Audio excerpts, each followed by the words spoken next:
হাই বন্ধু বান্ধৱীসকল, কি খবৰ? আশা কৰোঁ সকলোৰে ভালে কুশলে আছে। অসমীয়া প্ৰকাৰলৈ আদৰণি জনালোঁ। আজি মই বনাব লৈছোঁ কঁঠালৰ মুচিৰ চব্জিখন।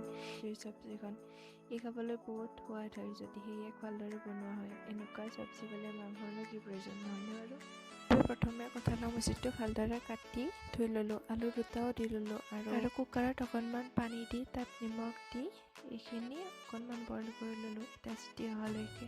তাৰপাছত লগালগ কুকাৰৰ ভাপখিনি যাব দিলোঁ। তাৰপিছত কেৰাহীখন গৰম হ'ব দিলোঁ আৰু তাত মিঠাতেল দি দিলোঁ। মিঠাতেলখিনি গৰম হোৱাৰ পিছত তাত অকণমান চেনি দি দিলোঁ।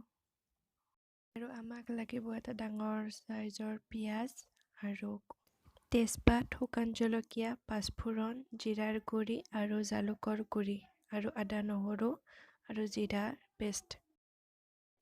তেলখিনি ভালদৰে গৰম হোৱাৰ পিছত তাত তেজপাত কেইটা, শুকান জলকীয়া আৰু পাঁচফোৰণখিনি দি দিলোঁ আৰু পিঁয়াজখিনি দি কোমল হোৱালৈকে ভালদৰে ভাজি ল'লোঁ।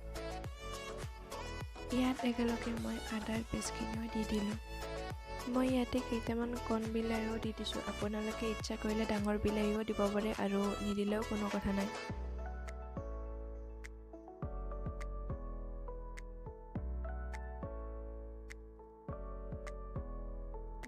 কঁঠালখিনিও দি দিলোঁ আৰু নিমখ হালধিও দি দিলোঁ। নিমখ আগতেও দিয়া আছিল, চাব যাতে বেছি নহয়, জোখমতে দি দিব।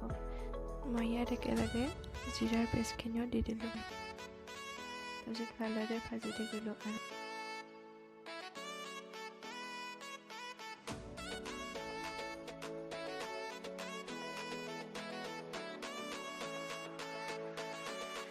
নহৰুৰ পেষ্টখিনিও দি দিলোঁ মই ইয়াতে একেলগে।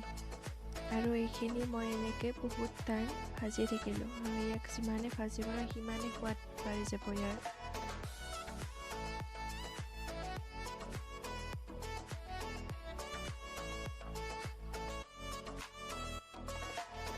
জিৰা পাউডাৰ আৰু জালুকৰ গুড়িখিনি দি দিলোঁ।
প্ৰথমতে কেৰাহীখনত দিওঁতে কঁঠালৰ পৰিমাণটো বেছি যেন লাগিছিলে, কিন্তু এতিয়া যিমানে ভাজি গৈছোঁ সিমানে কঁঠালৰ পৰিমাণ কমি গৈ আছে। দেখিছেনে কেনেকুৱাকৈ কমি গৈছে? আৰু এইখিনি যেতিয়া একেবাৰে ভালদৰে ভজা হ'ব, তাত আমি গৰম পানী দি দিম। ভালদৰে ভাজি লোৱাৰ পিছত ইয়াতে আমি গৰম পানী দি দিলোঁ আৰু 5-6 মিনিটমান উতলিব দিলোঁ ভালদৰে।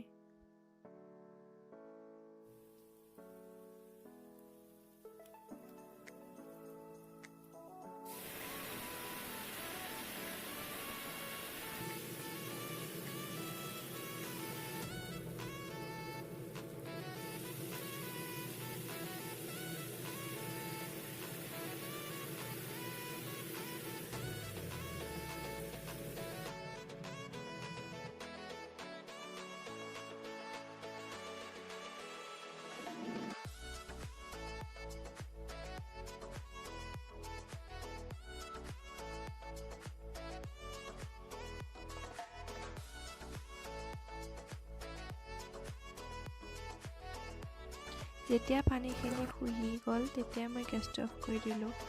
আৰু আপোনালোকে যদি পানী ৰাখিব বিচাৰে তেতিয়াহ'লে অকণমান আগতে বন্ধ কৰি থ'ব, কিন্তু মই নাৰাখোঁ বাবে মই ভালদৰে শুহি যাবলৈ দিলোঁ পানীখিনি। আৰু আমাৰ কঁঠালৰ চব্জিখন হৈ গ'ল। গৰম ভাতৰ লগত পৰিৱেশন কৰাৰ কথাহে আৰু ভাল লাগিলে ট্ৰাই কৰিবচোন আৰু কেনেকুৱা লাগে জনাব।